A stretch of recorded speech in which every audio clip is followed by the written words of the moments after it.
walk before we ran. So by going very slow, we were watching what our average tickets were, trying to project how far we got, and we got to a comfortable spot where we were very fortunate that we decided to stop selling season tickets and not just sell completely out the whole stadium on season tickets.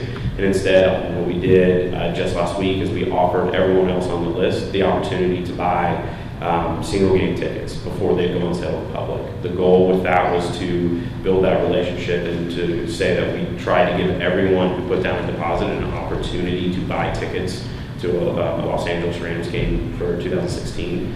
As you can imagine, we had high conversions on both of those, and that was something that we really thought of and out by our VP of ticket operations and everything, and the strategy about how we approached that was very very laid out to try to get to that point, and we did.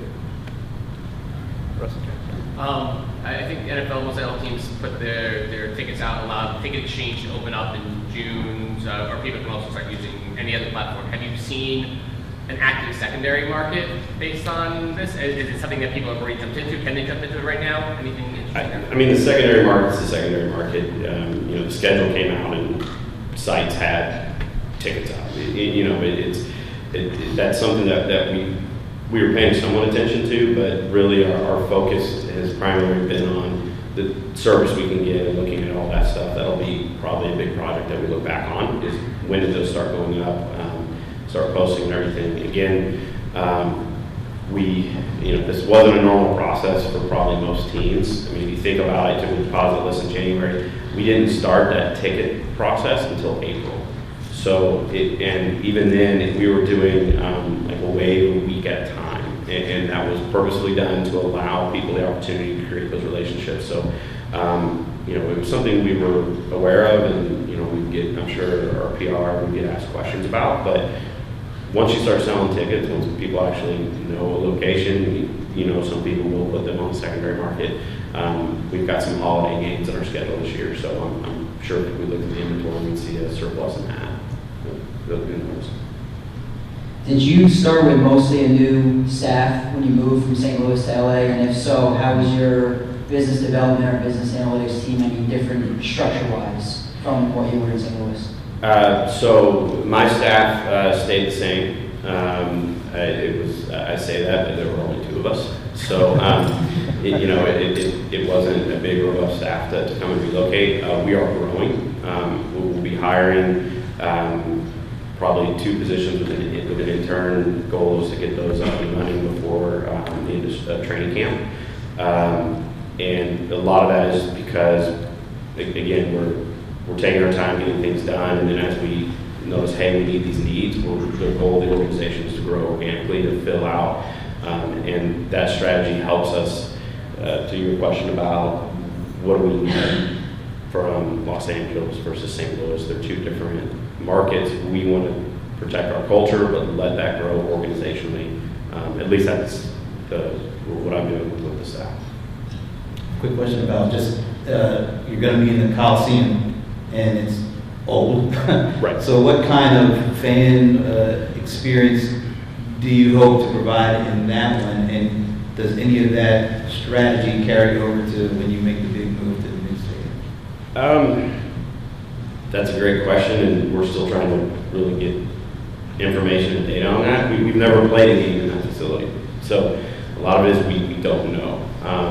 And again, with that attitude that we don't want to provide a product that's not going to be good. If there's not good cell service, we don't want to promote mobile ticketing. Or I don't know if USC has who runs the facility. I have to check with their ticket operations, but make sure they have the right scanners and all that. But again, all those little checklist things that you don't think about, but when you start looking at them logistically, they kind of add up. So rather than just jump at some of those, we want to make sure that if we're doing app updates or some of the great crazy things that you see at a conference like this, we're actually kind of maybe taking a step back because we don't want to provide some kind of interaction or experience at the stadium when we don't own the stadium, when it's an old stadium, and we're building one for ourselves in the future.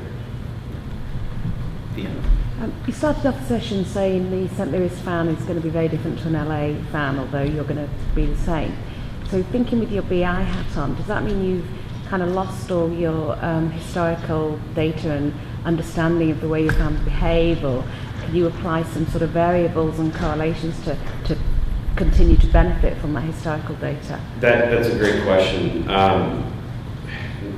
A lot of what we're doing right now is trying to gather as much data as we can, and we'll be doing comparative analysis to see is there commonalities, because they are an NFL fan, they are a Rams fan. So what are the commonalities? Are there any crossover there? We're in a much more technologically savvy area. It's when you just look at DMA reports, a lot of the professions are technical based. So there's some inherent estimations we're making on what people expectations are when we do provide in-app experiences and things like that. So we don't really know, but we're not throwing it away. I don't, because there might be some things that'll help us with some predictability, but we may look at the models and go, no, they don't fit. They are completely different. Until I have more data, Can't tell. Yeah. it's one of the most challenging things on some of these. You're going to have to come back next year. Yeah. That's the bottom line. So what are some of the things that the key performance indicators, the metrics, that you're going to be keying in on to see if the things that you're doing are succeeding? A lot of what we're going to be looking at this year and the next couple of years is going to be our engagement with our service team and how they interact, about building those relationships. And there have been some great presentations about keeping fans engaged and having them return to games. So that'll be a big focus point. I think some of our KPIs that we'll really be looking at from a data behavioral standpoint will be, are people transferring their tickets? Are they reselling their tickets? Are they not coming to games? Trying to have those conversations and find out why. Again, people are excited, so we're trying to create those conversations with our fans, have a good service staff, so that when we call and ask, people they're more comfortable telling us, hopefully, and then we'll make those decisions. Any other questions? I think we're getting kind of running low on time, so any other questions we can tackle quick? Russ? Is there one thing in particular from everything you've been doing over the last years in St. Louis that you think best sets you up for success? That's a great question. For me, from the data, being a database and an analytics person, it's all about your data structure. It's about the processes. The way a fan comes to your website, or that if you're getting lists from your shop, online shop, all that kind of stuff.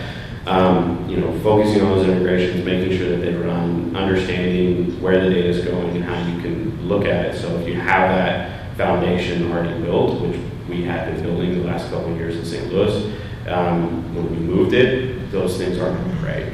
Those connections are still going to be there. We're still going to handle data, that same way. Some of our business rules are going to be very similar, but I'd say that's the piece that we really focused on the last couple of years. And to build on the gentleman's question about our leadership and data governance and all that, we started putting those in place when we launched our CRM system, because that's what we got our buy-in from. Is if we have a CRM, data is important. We have to set these governance rules now, rather than fill it. Even if we're doing that now. If you fill a CRM with a bunch of bad data and then you try to apply governance rules, it's kind of lost. So one quick question.